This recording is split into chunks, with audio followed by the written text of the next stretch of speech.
Hello everyone and welcome back to my YouTube channel. This is Dr. Paridi, your dental mate, sharing with you my simplified versions of dental learning. Our today's topic is Treacher-Collins syndrome. This is the fifth developmental disturbance of jaw, four of which, that is agnathia, micrognathia, macrognathia and Pierre-Robin syndrome, we have already covered in previous two videos. Now let us see what is Treacher-Collins syndrome. Treacher-Collins syndrome was named after the scientist who has discovered this syndrome या फिर इसकी gene जिसने discover की. This syndrome is also known as mandibulofacial dysostosis. I have already told you, studying oral pathology or any pathology, you need to first split up the terms to remember the features. Since it is mandibulofacial, मतलब it is involving the mandible and the facial bones. Next, dysostosis. Dys means faulty या फिर disarranged, disorganized. Ostosis means bone formation. There is fault or defect in bone formation. Let us see first the etiology. Bone formation defective कैसे हो रहा है, क्यों हो रहा है? The main culprit for this syndrome is the TCOF1 gene. There is insufficiency of this TCOF1 gene. Now this insufficiency मतलब ये जीन कम क्यों हो रहा है, इसके रेगुलेशंस कम क्यों हो रहे हैं? This could be either due to hereditary, मतलब फैमिली में पास आउट हो रहा है, प्रोजेनी टू प्रोजेनी, और there could be de novo mutation और द न्यू म्यूटेशन. हेरिडिटरी देखा जाता है 40% केसेस में and de novo in 60% cases. Because of the insufficiency or the deficiency of the TCOF1 gene, there is loss of neural crest cell precursors. Neural crest cells जो होते हैं, जो कि हमारी बॉडी में कोई भी सेल टिश्यू को फॉर्म करने में हेल्प करते हैं, उसके मम्मी पापा की काम ख़त्म. So there is loss of neural crest cells precursors. ठीक है, अब न्यूरल क्रेस्ट सेल्स के मम्मी पापा नहीं है, so there is decrease number of neural crest cells migration to the developing craniofacial complex. जो क्रेनियोफेशियल कॉम्प्लेक्स है जो डेवलप हो रहा है, वहाँ पे there is decrease migration of the neural crest cells. अब the TCOF1 gene deficiency, it basically affects the structures of first and second pharyngeal arches. First and second pharyngeal arches से जो बनेगा उसको बेसिकली ये अफेक्ट करता है. Now if we study about the clinical features, तो clinical features को आप मेजर एंड माइनर फीचर्स में डिफ्रेंशिएट कर सकते हो. मेजर फीचर्स मतलब जो हमेशा दिखते ही हैं ट्रीचर-कॉलिन्स सिंड्रोम में. माइनर फीचर्स मतलब जो भी दिख सकते हैं और अदर सिंड्रोम्स में भी ये फीचर्स दिख सकते हैं. Talking about the major features, see there is deficient bone formation. सबसे पहला पॉइंट, तो मेजर फीचर सबसे पहला क्या होगा? Hypoplasia. Hypo means less, plasia means cell growth और मल्टीप्लिकेशन, लेस सेल ग्रोथ. ठीक है, तो सबसे पहले इसमें क्या हो रहा है? हाइपोप्लेजिया. इट इज़ मैंडिबुलर, तो मैंडिबल का फेशियल भी है साथ में, तो जाइगोमा बोन. ठीक है, ऐसे इसको याद रखना. There is hypoplasia of zygoma and mandible.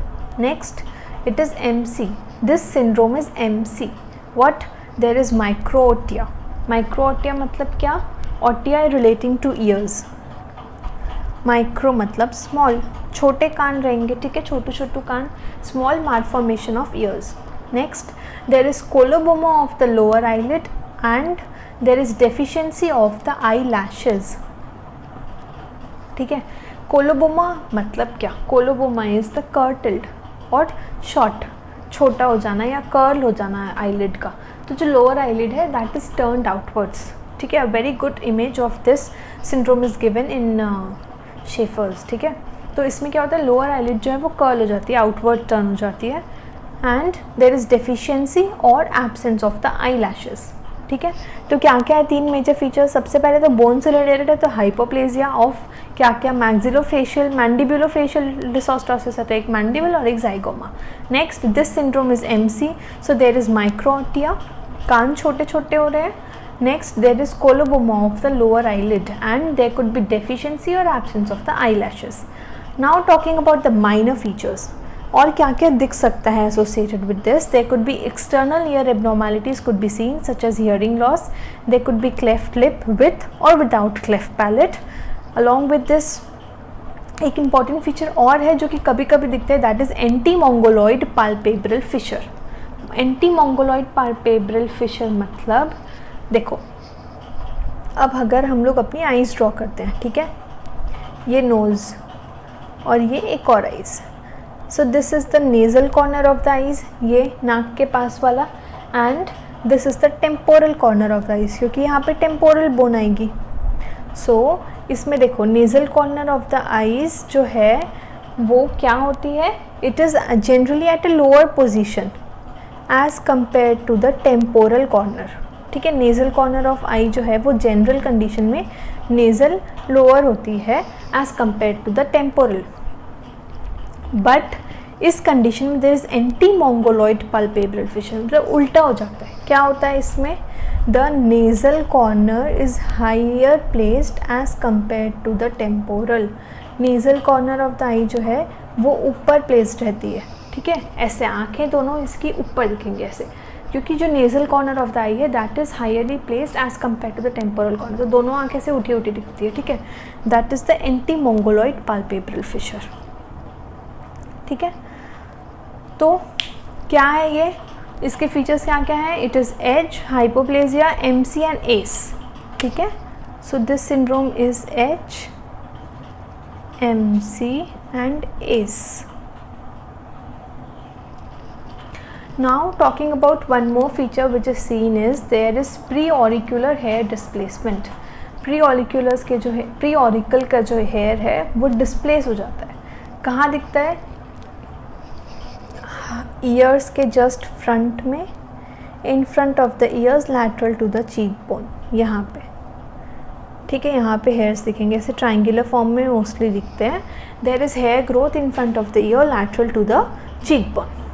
Next, अब और क्या है इसमें, बर्ड या फिर फिश लाइक फेस अपीयरेंस होगा। हाइपोप्लेजिया हो रहा है क्योंकि, तो इसलिए इसका मछली या फिर चिड़िया के जैसा मुंह दिखेगा, ठीक है। So this is it about the clinical features of the Treacher Collins syndrome. Radiographic features में भी बोन जो है वो अंडर डेवलप्ड डेफिशिएंट दिखेगी और कुछ नहीं, अलग से और कुछ नहीं दिखता है, ठीक है। अब इसका ट्रीटमेंट, ऐसे तो कोई ट्रीटमेंट नहीं है, बस हम लोग को सिम्टोमेटिक रिलीफ देना है to facilitate airway, feeding, breathing, ये सबको फैसिलिटेट करना है, ठीक है। So this is it about the Treacher Collins syndrome. इसमें TCOF1 जीन अफेक्टेड है, याद रखना, जो कि इसकी इनसफिशिएंसी की वजह से न्यूरल क्रेस्टल्स माइग्रेट नहीं हो पा रहे हैं। TCOF1 जीन जो है न्यूरल क्रेस्टल्स के मम्मी पापा को खा जा रही है, ठीक है। अब it affects the structures of first and second pharyngeal arch. Now coming to the clinical features, इसमें क्या है, सबसे पहले there is deficient bone formation, तो सबसे पहले हाइपोप्लेजिया होगा। मैंडिबुलोफेशियल है तो मैंडिबल और जाइगोमा दोनों बोन। नाउ अब ये सिंड्रोम कैसा है, this is MC, so it is microtia, there is small ears, coloboma of lower eyelid, outward turn हो जाते हैं lower eyelid, there is deficiency of the eye lashes. Next it is as, anti-mongoloid palpebral fissure, cleft lip, cleft palate, external ear abnormality, hearing loss भी हो सकता है patient को। Along with this there is preauricular hair displacement, कहाँ displace हो रहा है, in front of the ear lateral to the cheekbone। इसमें बर्ड फिश या फिर मछली या फिर चिड़िया के जैसा मुंह दिखेगा इसका, ठीक है। So do not forget to like, share and subscribe to my channel. Also hit the bell icon if you don't want to miss the latest updates. Do let me know in the comment section below if this video has helped you in any way, as this would boost me to make videos of even better version for you all. Stay tuned, keep visiting. Thank you.